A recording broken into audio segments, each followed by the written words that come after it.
So, for those of you that may be new to me, my name's Megan. Welcome.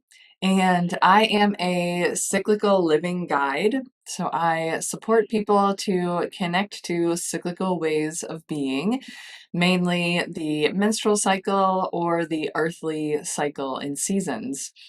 And doing this as a way of creating a sustainable way of living and being, and living attuned to your own natural rhythms and your natural energy. So, today we're talking specifically about the premenstrual phase of the cycle, which is called the inner autumn, and I'll share a little bit more about the inner seasons. But before we really dive into the topic, for those of you that are familiar, I'd love to do a cycle check-in. So if you know what cycle day you're on, you can share that, and just like a word or two about how you're doing. How would you describe how you're doing right now? And if you don't have a cycle, just share how you're doing. What's coming up for you now? I'll share mine as well. I'm cycle day 13 today.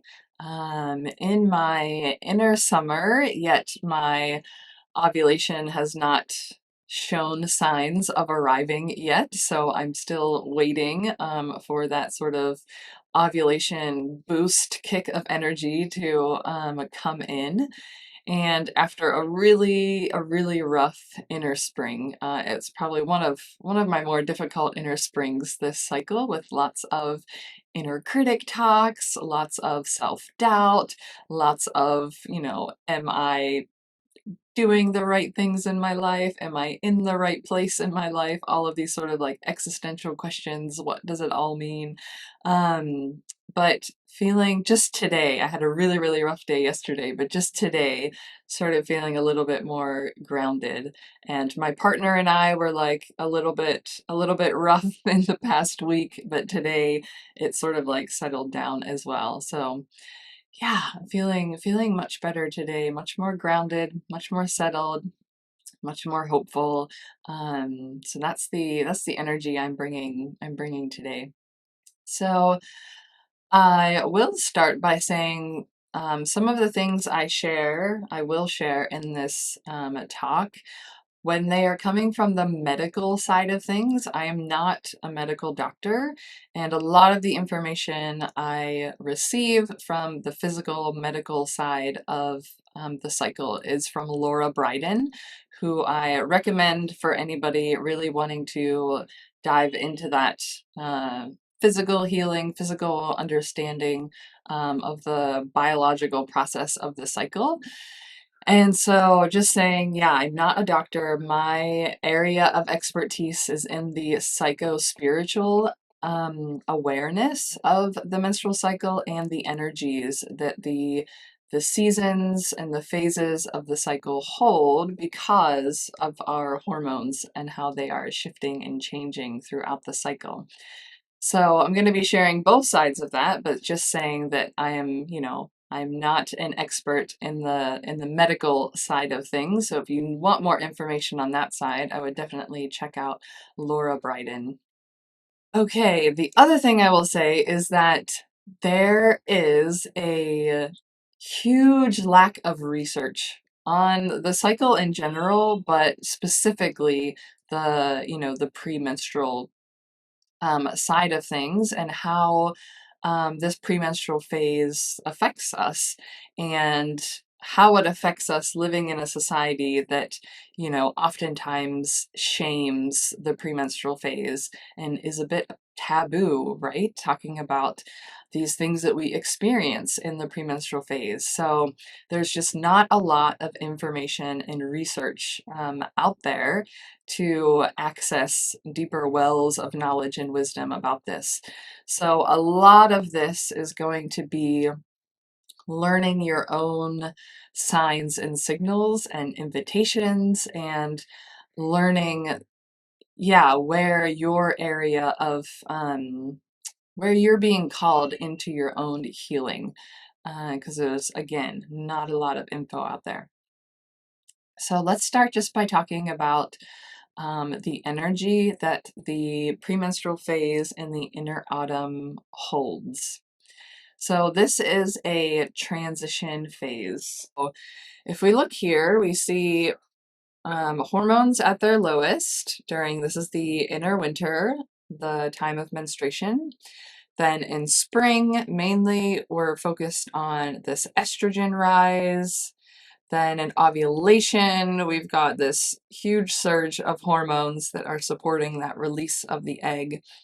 And then we come here to the inner autumn, and it is dominated by progesterone. So we have this big surge of progesterone.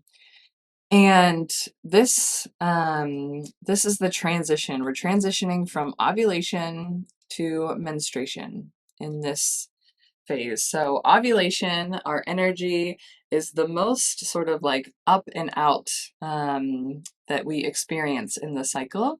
And menstruation is the most down and in, the most inward time of the cycle. And so it's like right after ovulation, it shifts, it transitions, and it starts moving back down and in. And this is a harvesting energy, right? Just like we think about the autumn season, it is harvesting energy. So it sort of has this twofold energy. One is, so we're reflecting back on what has happened in the cycle, because we know it's coming to an end. It's time to take stock.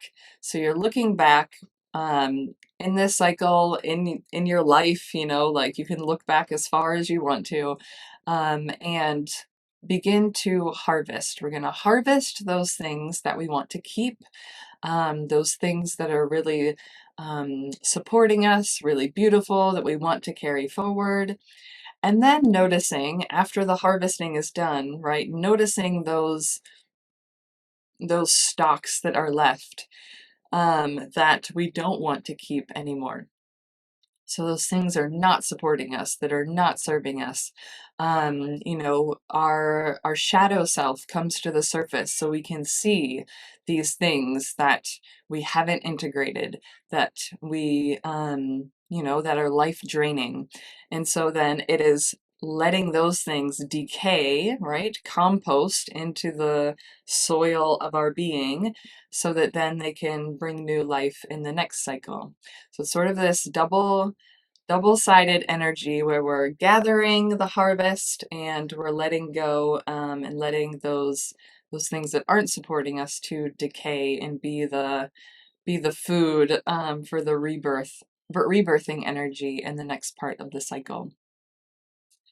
So the strengths here in the premenstrual phase is that there is a critical energy. Now, this can be positive and it can be negative. So we have this critiquing of where you are in your life, right? So it comes down, it's like a veil has been dropped, and you can see clearly all of the things that are life-giving and all of the things that are life-draining.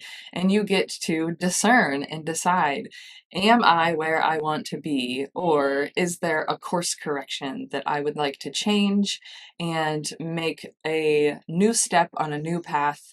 And you get that, it's that editing energy of the creative cycle. So again, coming down to the end of the creative cycle as well, you're gathering that feedback and you're editing, making your decisions to complete and come to that end of the cycle. With that critiquing also comes this energy of a truth speaker. And so you can also see clearly things that are happening in the world. And oftentimes you can get this energy that you want to speak truth to that. And sort of like this inner power comes, that you are desiring to see the world and our collective head in the path that you want to see it go, right? And so you have this truth speaking energy, where you're a little less afraid to ruffle feathers and say what you mean and speak your truth. And also comes with this intuitive energy, that it feels like things are just connecting on a deep level, and you're able again to see all of that clearly come together. And what I like to call the rewilding phase of the cycle. So, because you have this energy of truth speaking, you can see through all of the bullshit happening in the world and in your life. There's this energy of rewilding. You know, other parts of the cycle, you may become a little bit more domesticated, right? And trying to fit into society, trying to be nice and pleasing. And then you get to this premenstrual phase, and it's like your inner tiger or that wild animal um, comes out. And so, yeah, I'll share more about how society sees this, but I see this as a strength for the inner autumn season. But some vulnerabilities here with all of this energy, especially the critiquing energy, is that our inner critic can become very loud during the inner autumn, and it can turn against us, right? And if we don't have strong boundaries around our inner critic, it can take us down a path of, anxiety, of stress, um, down deep into that shadow self. And so noticing that and being aware of that is very important in the inner autumn. And if you have an inability to say no, because you don't have a lot of margin, a lot of buffer, a lot of resiliency capacity here in the inner autumn, really learning how to say no to things that aren't priorities. So, really focusing only on doing things that are priorities in this time and not extending yourself too thin, because what happens when we extend ourselves too thin, especially in the premenstrual, is oftentimes we will react and snap. That's when we're getting those feelings of irritability, frustration, and you just sort of like snap without having the time to process and think about it. So making sure you're saying no to things to give yourself a little bit more buffer here in the inner autumn, building those boundaries. And then a vulnerability is for those that experience PMS, and especially for those experiencing PMDD. And that's what we'll dive into a little deeper here today. The first thing I want to share, though, is that PMS and PMDD are two different things. And PMDD is an actual diagnosis of, there's 11 symptoms, and your doctor or healthcare provider will work with you through those symptoms um, to see if that is indicating PMDD.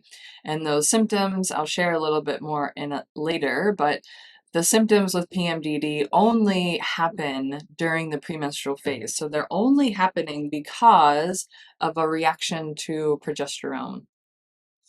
So it's like you don't experience any of these symptoms in the beginning of your cycle when you're bleeding, the inner spring, the inner summer, and then you hit inner autumn, and it's like it all comes down on you, and then it leaves as soon as you start bleeding again.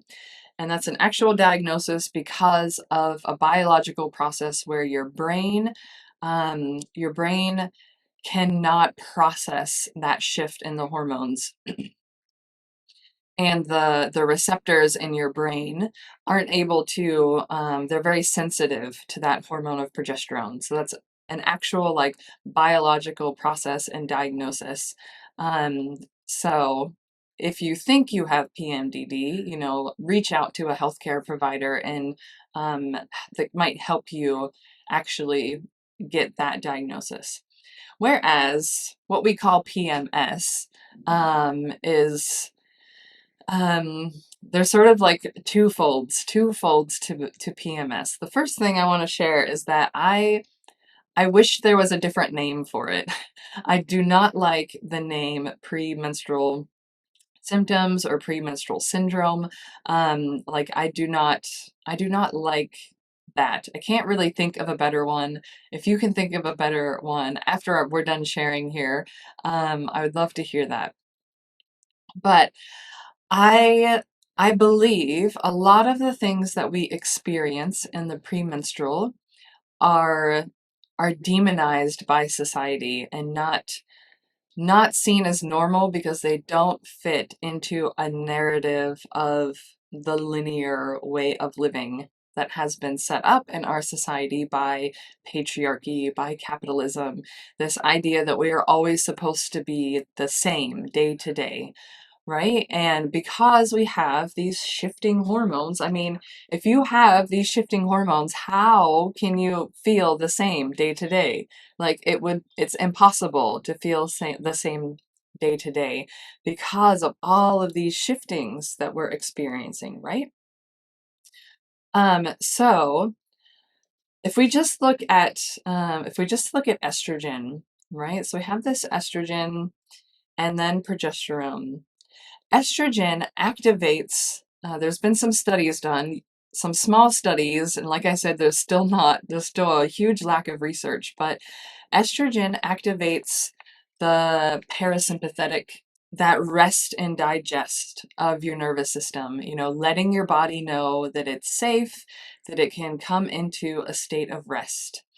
Whereas when estrogen drops off in the second half of your cycle and progesterone takes over, it has the opposite effect, where your sympathetic is being more activated. And the sympathetic stress response is what? That's our fight and flight response. And so this is a normal process of our body experiencing this shift in hormones. And because we are have closer access to this, fight or flight response, that's why, it can become easier to feel irritated, to feel angry, to come into those states of being in that stress response. And our society is not able to accept that, right? It's not able to accept that this is just a normal process that we are, for those of us that have cycles, are experiencing every cycle, and has not created a container for us to support ourselves in that. Instead, it has just become a way to shame, right? A way to shame us for feeling that way, and a way to, um, yeah, I just demonize is the word that just comes up. A way to sort of like demonize that part of our cycle and make it seem like there's something wrong with us, right? Something's broken because we experience those different ways of being in that time of our cycle. So hopefully, like, by being here, by listening to this talk, hopefully it is helping to break down some of those stories, right, within ourselves, because we internalize those stories as well. Internalizing those stories, breaking down those stories and the stories that we receive from outside, that, like, no, it's okay. It's okay that we experience these symptoms in our premenstrual time, because it's just our body reacting to this normal process of our hormones. And it's not something like, we're not broken because of it. We are completely perfect and completely whole. It's just that those things have not been accepted as normal. So if there's anything that you take from this talk, that's the one thing I would like for you to take on, that, like, you're not broken if you experience these difficulties in your premenstrual. Um, and hopefully there will be things here that will help support that experience. Because when our nervous system is activated into the fight flight, of course we want to help ourselves come into those states of safety and activate the parasympathetic, which we'll do some practices at the very end to activate that parasympathetic. But it doesn't mean you're broken. Okay, so um Let's see here. A side note to that is I am wondering, have any of you ever been called hysterical?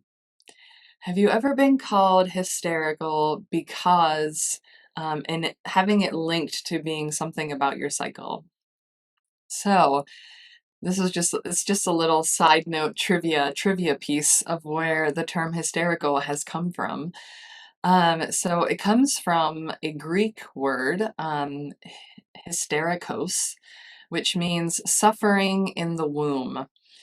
Because ancient Greeks believed that when women and people with cycles were behaving irrationally, that it was because their uterus was literally wandering around the body causing trouble. So it's like if you're being irrational, what society claims as irrational, right? Then it meant your womb was traveling around your body and causing trouble and forcing you to be irrational, right? And so this word hysterikos, meaning suffering in the womb, turned into a medical diagnosis of hysteria. So any woman or person that bleeds was labeled with this medical diagnosis of hysteria if they weren't fitting into this nice, neat box of, this this this nice box of society that is telling us, we need to just fit in and go with the flow, and why don't you just smile? Um, right? All of these stories that we're told, especially for those of us socialized as females. And so um, I just thought that was an interesting trivia point to bring in here to see how society has really shaped the way that we experience, especially our premenstrual time of the cycle. Hmm. But um, PMS actually could affect about 3 out of every 4 people who menstruate.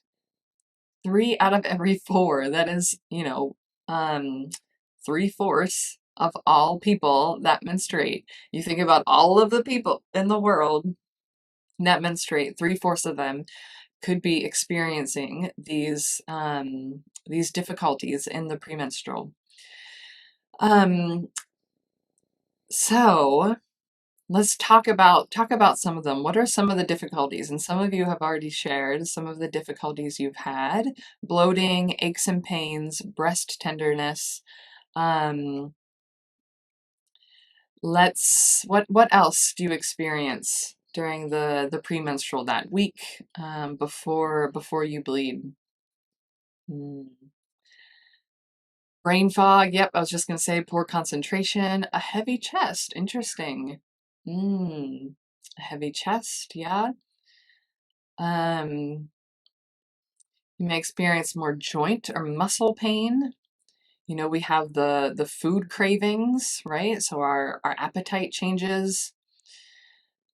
More emotional, more curvature of the back pain, anxiety, depression, and extreme irritability. Pickles. Oh, you have a food craving for pickles. Interesting. Yeah. Severe trapped wind. Yeah, so that's that more like constipation, like your bowel flow slows down. Severe anxiety and panic attacks. Getting hangry, yeah, so that combination of hungry and angry. Yep, definitely. I get headaches. I know when I haven't been taking care of myself, I will get like straight 4 or 5 days of headaches before my bleed comes. Sugar cravings and migraines. Yeah.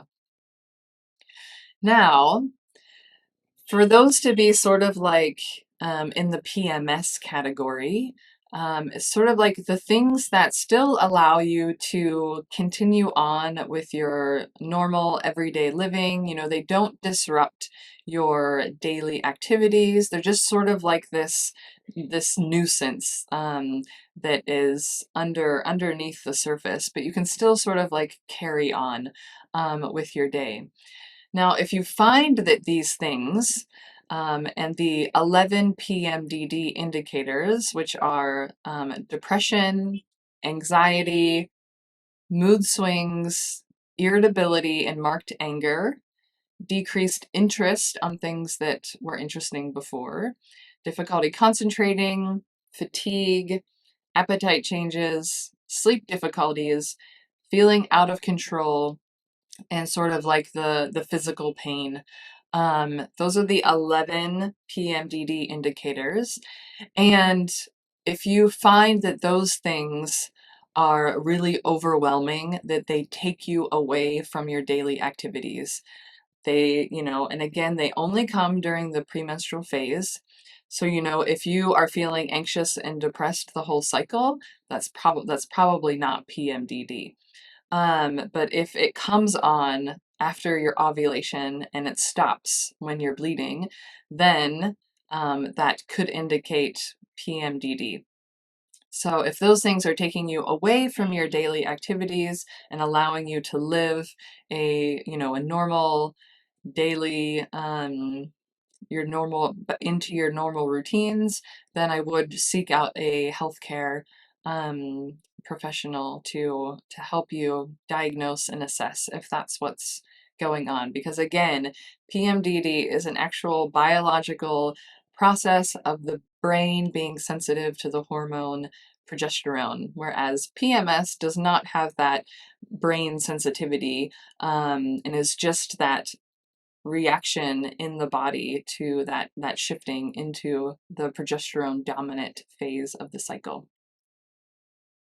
Yeah, so there is not a cure for PMDD, but there are treatments to lessen the symptoms, lessen the difficulties that you have, which I'm going to share now. And both of these things, both of these factors, or the factors that I will be sharing, can be used for both PMDD and PMS.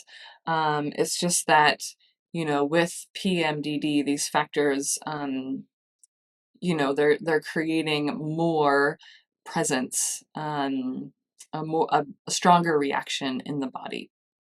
So, the factors that could be contributing to these difficulties in the premenstrual would be histamine. So histamine is not something that I don't think I ever heard talked about until I started, looking into how it affects the cycle. And so histamine in things like cow's milk and any dairy product that is made from cow's milk and alcohol. Those are two things that are very high in histamine, and they activate mast cells in your body and can cause more difficulties in the premenstrual. I know for myself, I I don't do dairy very well, but it's not completely cut out of my diet. It's an occasional here and there thing that I eat. And I know when I've had too much if my breasts get tender. That's like that is a direct correlation that I have found in my cycle, that when I eat too much dairy in the beginning of my cycle, my breasts get tender in my premenstrual phase. When I don't eat it, then my breasts are fine. I don't have it. And I've heard other people connect that to alcohol and to caffeine. So if you experience breast tenderness or any of the other sort of symptoms, see what it would look like for a cycle or two to cut out dairy or alcohol and see how that may affect it. Okay, so other factors that could be contributing. If you have an iodine deficiency, because iodine is it's helping to support your thyroid. So if you have thyroid problems and an iodine deficiency, you want to look into that. If you have a history of depression or anxiety, and especially if you have genetics. So, especially if you have PMDD and there are other people in your family that have had PMDD, and it can be a genetic component to that as well. So, just being aware of that, there's nothing you can really do about that except for um, be aware of it and then decide to take steps to help reduce some of those symptoms that you may be experiencing. Low serotonin. So, an interesting fact that I also didn't know is that 70% of our serotonin levels are absorbed in our gut. And so if you have problems with your gut health, you are not receiving, your optimal serotonin levels. And if you have low serotonin, you are prone to experience difficulties in your premenstrual phase. So improving gut health is going to improve your cycle. That's just some facts there. Improving gut health is going to improve your cycle. So, looking at things, anything you have around your gut health. Like I said, I have celiac disease, so I've had to be very careful in cutting out all traces of gluten, all, all cross contamination of things that even like remotely look or feel like gluten in my body. And if you have things like SIBO, small intestine bacterial overgrowth, things like candida, you want to like really look at that gut health, and then look at any food sensitivities you may have. So I took a food sensitivity test, and cutting out some of those foods has been probably one of the best things for my cycle health, and reducing period pain and reducing the symptoms, I experienced in my premenstrual. And so, because if we're taking these foods and they're having an inflammatory reaction in our body, that is making our sensitivity to our hormones even stronger. So, looking at those foods that cause inflammation, the big ones being sugar, caffeine, alcohol, gluten, those histamines, those things. And then supporting the gut health by taking things like probiotics, fermented foods, making sure we're getting that good gut bacteria back into our systems so that we can absorb our serotonin. And digestive enzymes, yes, are also great. Digestive enzymes, bitter, eating, drinking bitter foods. My other problem was low stomach acid, so I drink apple cider vinegar before I eat a meal to help. We want to make sure that we have this good digestive detoxing pathway, especially if we have excess estrogen, and to move those histamines in our body as well. So making sure we're supporting all we can that gut health and that digestive movement. So other factors, I said the chronic inflammation. If you have chronic inflammation chronic inflammation can come from the physical side. So like I shared, those foods, your diet, your lifestyle, it can also come from the energetic, emotional side as well. And another contributing factor being that stress and trauma, which is, just seems to be a part of life that a lot of us accept as normal. But it's one of those foundational pieces that we need to address to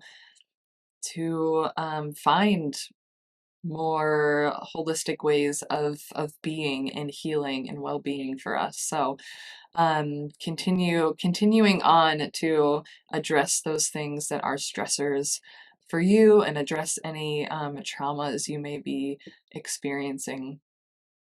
Yeah, if you're looking at supplements, I already said magnesium, right? Making sure you're getting enough magnesium because of modern day agricultural practices, modern day farming. Magnesium has been depleted from the soil. So we really need to supplement magnesium. We're not getting enough from the food that we eat. So yeah, looking at taking supplements or taking those Epsom salt baths or getting that magnesium spray or oil for your skin. Magnesium, vitamin B6 is huge, and zinc. Magnesium, vitamin B6, and zinc are gonna support your premenstrual experience. Yeah. And the last one, so looking at that vagal tone, because remember I shared there's been some research showing that estrogen is activating the parasympathetic, the rest and digest part of our nervous system, whereas progesterone and also in the premenstrual we have a surge of adrenaline as well. So this combination of adrenaline and progesterone is more activating to the sympathetic, the fight flight. So bringing in some practices and some exercises that are activating the vagus nerve, where we can come back into this parasympathetic response, and again growing that buffer where we are experiencing things and then reacting. So I'll share some of those practices that we can do to improve our vagal tone. Before we go into the practices, just some other things to do, and this is going to be more on the psychospiritual, more where my expertise lies. So if you're not already charting your cycle, chart your cycle. I will share here one of my charts just to show you. This is a very, very simple process where every day, you're writing in your cycle days, you're writing in the date, and then you're writing in how you're doing physically, mentally, emotionally, spiritually every day. And, it takes like a minute or two at the end, or at some point during your day, just to write that in. Now, the importance for writing this in, for those of you experiencing PMS and PMDD, is to really see what energy you're holding in those different phases of your cycle. So if you finish filling out one of your cycles and you're looking at it and you see like, oh, I was doing really great, days 6 through 14, like I was really, I was really in my element. I was really aligned and felt powerful. And then, oh, this crash happened on, day 19. And then you realize that, oh, it was sort of like downhill from there, from day 19 until my bleed comes. That then gives you the information you need to see, oh, my body is not doing well with that hormonal change when progesterone becomes dominant, and seeing that then is your invitation to ask more questions and investigate to see what is under the surface, what is the root of that. And you get to see these sort of like natural ebbs and flows that happen for you. Usually we say after about 3 cycles. So if you can commit to charting like this for about 3 cycles, you'll start to see your natural rhythm. And then you can create your own personal like self-care plan, a plan of healing, where you can where you know where you are in your cycle and what you need that day, depending on where you are. So if there's any sort of practice just to like get you started in becoming aware, that would be the practice I would invite you into. And you can download this chart on my website. The link is here on Insight Timer, and also you can just search my name. My website is just my name, meghannoreen.com, to get that chart, and start your charting practice. And then come here every week. We do a cycle check-in where we do a meditation or a reflective journaling practice where we use this chart to check in with our physical, mental, emotional, spiritual, how we're doing that day. And so you can come and join us weekly for that session. Yeah, other things to do, making sure you've got some boundaries, like I said, learning how to say no. That's giving yourself a buffer between your reaction time, and allowing your shadow self to reveal itself and be integrated during the inner autumn, the premenstrual, because those are going to be your invitations into deeper healing, right? So if you have a practice of shadow work and looking at those shadows within, noticing where those shadows show up in your cycle, and um, how you can address those specifically in the premenstrual inner autumn phase. Um, yeah. Mm-mm-mm. Other things. Okay, let's talk about the vagal tone before we end here. So vagal toning exercises too help activate that parasympathetic in the premenstrual when estrogen is not supporting us to do that. Doing those things. So your vagus nerve starts at the base of your brain, and then it first connects here in your throat, and really like the bottom where your tongue is, like the really back of your tongue, where it's meeting in your throat. So your vagus nerve comes here to your neck. So things that are you can activate it by these vibrations in your throat. So doing things like gargling, humming, singing, um, and there was laughing. So things that are like bringing this vibration, they're activating that vagus nerve. They're like sort of waking it up, saying like, "Hey, wake up! It's time to work and activate my rest and digest process." Some other things, like we already shared, breath work. Breath work is very important. Doing deep breath work that is activating the diaphragm, really getting that diaphragm activated, and doing breath work where the exhale is twice as long as the inhale. So doing things like the 4-7-8 breathing practice, where that exhale, because the exhale is signaling the body into that parasympathetic rest, digest, safety place of being. So if you find yourself in your premenstruum, you find yourself feeling angry, irritated, try doing just a couple rounds of breath. Making that exhale twice as long as the inhale, and seeing how you feel after that. Cold exposure. So taking cold showers, or just, if you can't really stand a cold shower on your whole body, doing face immersion in cold water, or just like splashing your face with cold water. I do that every morning. After I brush my teeth, I immerse my face in cold water. And if you have like an ice pack, you can also do ice pack on the sides of your neck. So that's where your vagus nerve is coming. So putting that ice pack, you're exposing your vagus nerve to that cold. You can also do it on your forehead, doing that ice pack. You can also do ice in your mouth. So you can suck on ice cubes or popsicles, things that are cold. Sucking on that inside your throat is also activating that vagus response. I do bucket baths here in India, but I started doing cold showers when I was in Canada, and I would do a warm shower when I was like washing, right? The shampoo, the soap, all of that.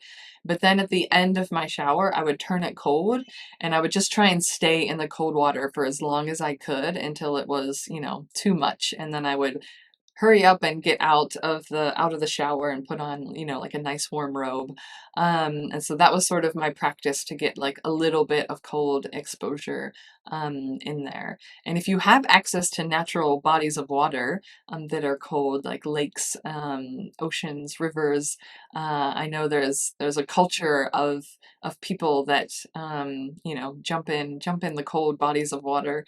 Um, you probably heard me talk about Yoni Yinton, who's one of my favorite YouTube creators, but she, you know, she lives in the north of Sweden, and lives near this, I think it's a lake or a river, and that covers, you know, in deep thick ice every winter. And she goes out there and carves through the ice to make like a little swimming hole, and then like dives in the water, and like sits in the water like up to her neck in this cold, freezing water in the winter in the north of Sweden. So, it might take some time to acclimate your body to that, but that is very, very supportive of your vagus nerve. Doing things like massaging is very good, and especially if you get the acupressure points. You know, I don't know much about acupressure points, and acupuncture, but there are specific points in your body that will activate the vagus nerve, and, you know, seeking out somebody that may be able to support you in that if that's what you're interested in. And then sort of like this spiritual side of activating the vagus nerve, doing things like meditation, and meditation in connection to these energies of gratitude, and being in wonder and awe. So being able to notice and see the beauty around you. And one of the so coming back to the cycle, right? So we have this cycle, we have these 4 seasons. The summer, the inner summer, is the time of ovulation. And then you have a crossover, usually about a day, that is in between the season. So in between summer and autumn, you have this one crossover day where it's that shifting, that shifting. So this day right here, you know, would be about that crossover day before the progesterone comes online and takes over. Um, During that crossover day, the sacred invitation there is to celebrate. Celebrate yourself, celebrate your life. So, like, if you have a journaling practice, getting out your journal, writing down all of the things you're grateful for, all the things you can celebrate, all of the beauty, all of the things that are wonderful around you. And so if you can have that, that is going to create this buffer then for you to move into the premenstrual inner autumn time with more resilience and more vagal tone. And so looking at that time, right, the end of your inner summer, beginning of your inner autumn, where you can build up those resources and those reserves for yourself, and celebrating is that sacred invitation. So I would love for us now to celebrate. Let's just practice that as a community right now. So I would love to hear in the comments, what are you celebrating today? What are you grateful for? What is beautiful around you? What have you taken a moment to just stop and pause and look at look at where you are in your life, and look at all of the beautiful things in our environment, in our world, and just be in awe of that. Hmm. So let's do that together. What is something you are celebrating today? I am going to celebrate that my partner and I worked through our difficulties and had a really beautiful reconnection. You know when you're like, you feel distant, you feel separate, and then you have like this reconnection, rekindling. That was my morning this morning, and it was really beautiful, and it was tender and vulnerable, but um just had this energy of care and love, that we were able to reconnect and come back together again. So I'm celebrating that today. Anybody else want to celebrate and be grateful with me?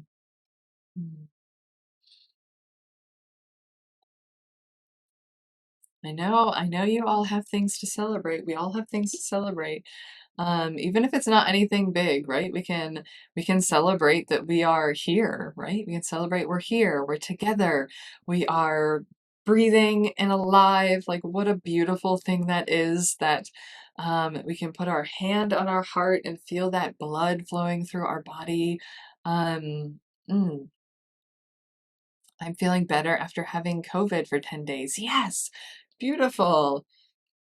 Let's celebrate those of us that have had COVID. I have had 2 rounds so far. Like, we have made it through. We experienced that, and we are, for those of us that are feeling better now. Had a difficult morning and got over the hump and had a great rest of the day. Beautiful, Katie. Oh, that you are here with us. Yes.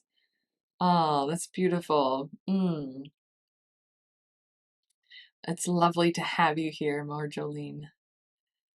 Having a supportive boyfriend in this, yes. Having supportive partners, having supportive family, that is something to celebrate. Definitely, definitely. Also, I'm celebrating my morning ritual. It's something that I started in the new year on January 1st, and I have been continually doing it. It is been the longest streak I have read every day, and the longest streak I have meditated every day. I think I'm on 42 days now, and yeah, it's all because I set up this morning ritual, and I have done it every day of the year so far. And it's been really beautiful, and it's been a beautiful time to connect with nature, because I do the first half of my ritual outside.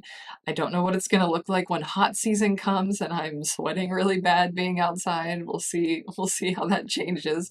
But I'm celebrating that right now, that the weather and the temperature is beautiful here, and that I can be outside without too much difficulty, and connect in that way. I celebrate life and being genderqueer. Yes, let's celebrate how we can embrace our identities and be authentically who we are. Beautiful. Yes.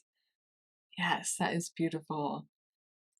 And so just like fascinating to see how our energies change, and um, how we can invite others into those, right? So if we're holding this energy of celebration, of being grateful, gratitude, not only is that supportive of ourselves, it's supportive of those around us as well, right? And of course, honoring those difficult things that we're holding as well, but having a process and having resources and practices that we can move through those, and enter into states of being grateful, even being grateful for those difficult things whenever we move through them. That's the beauty, and the beauty of cyclical living is that nothing stays the same forever, right? It's the beauty of it, that tomorrow is not going to be the same as today. And so if you're having a difficult day today, learning how to be present with that and work through that, and see how it shifts and changes when you move forward. And if you're having a great day today, really just being present and soaking that in, because tomorrow might not be as great, right? So then we're able to be present to everything, because we know that none of it lasts forever. That's the beauty of cyclical living. Coming into an awareness and appreciation for where we are, no matter where that is. All right, so as we come to an end here, are there any questions that you have about what I shared? Any reflections that you have? If you found this talk supportive for you and you are, grateful for just being here and learning something new, giving back in return, either through a donation would be greatly appreciated to support, the time and energy that it takes to be here and for this platform. And also, doing things, if you don't have the monetary means to donate, you can do things like you can get added to my email list by downloading, if you go to my website, download the cycle chart, listen to my meditations, leaving a review. That is, I greatly appreciate and gladly receive those type of interactions and energy returns as well. So all of that is welcome. I will just say that it's been lovely being with you. Thank you all for showing up here. Thank you all for being, curious and interested in what's happening in your body, what's happening in your cycle. I just find it so amazing that there are people from around the world gathered here, all connecting to the menstrual cycle. Like, I would have never imagined this possible, even like 10, 15 years ago. And to see that, it's becoming more of an accepted topic, an accepted narrative in society, that gives me hope that we are building these new ways of being and knowing, away from the linearity of how our society is now. So you're all giving me so much hope for our future together. And yeah, hopefully I will see you again soon. Sending you lots and lots of love.